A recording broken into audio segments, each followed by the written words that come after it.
हांव सपना मापारी अस्नोरा पंचायत डेप्युटी सरपंच। सगळ्यांक आतां खबर आसलें आमचे जे हांगा MRF शेड चल्ल्या आनी तेचेर मातशे डिस्प्यूट जाले, चड ना मातशे आसलेले। एक शिरसय पंचायत मिस अंडरस्टँड अशी जाली, शिरसय कोमलीदार शिरसय पंचायत आनी आमच्या मदीं की कोणाक पडटा हे तांकां कळनासलें। पण आतां जेन्ना तेंच्यांनी एक बरोबर इन्स्पेक्शन कशें केलें म्हणजे बरोवन उलोवया बसून उलोवया, त्या प्रमाणे ते हांगा येयले, कोमलीदार येयले, सरपंच येयली, शिरसय सरपंच येयली आनी तेंचे मेंबर डेप्युटी सरपंच ते येयले। आनी तेच्या हितून असो निर्णय आमचो जाला की कोणाक पडटा पळय सगळे प्लॅन हे सगळे आसा, कोणाक पडटा एक लास्ट फायनल सर्वे करची आनी तितूनसून आमी फायंड आउट करचे, ते एग्री जाल्ले आसा।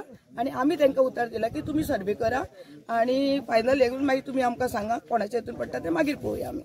सध्या आमच्या हितून हे आसा, आमी तरी 100% जाणा आनी आमचें काम बंद आसचें ना। हांव रुपेश भिकाजी मडगांवकर, डेप्युटी सरपंच शिरसयचो। त्या दिसा आमी येयल्ले हांगर आनी आयज आमी परत येयले। आमची शिरसयची कोमलीदाद, अस्नोडची कोमलीदाद आनी अस्नोडची फूल पंचायत बॉडी येयल्या, अलॉंग विथ सरपंचूय आसा। आतां आमचें कन्फ्युजन आहा की ते आमच्यान पडटा काय तेंच्यान पडटा, तेंच्यांनी आतां सांगलां की ते आमच्यान पडटा म्हणून। सो आमी आतां कितें करतले की आमी आतां सर्वे अपॉयंट करतले आनी सारकें एग्जॅक्ट कोणाच्यान पडटा पळय ते आमी व्हेरीफाय करतले।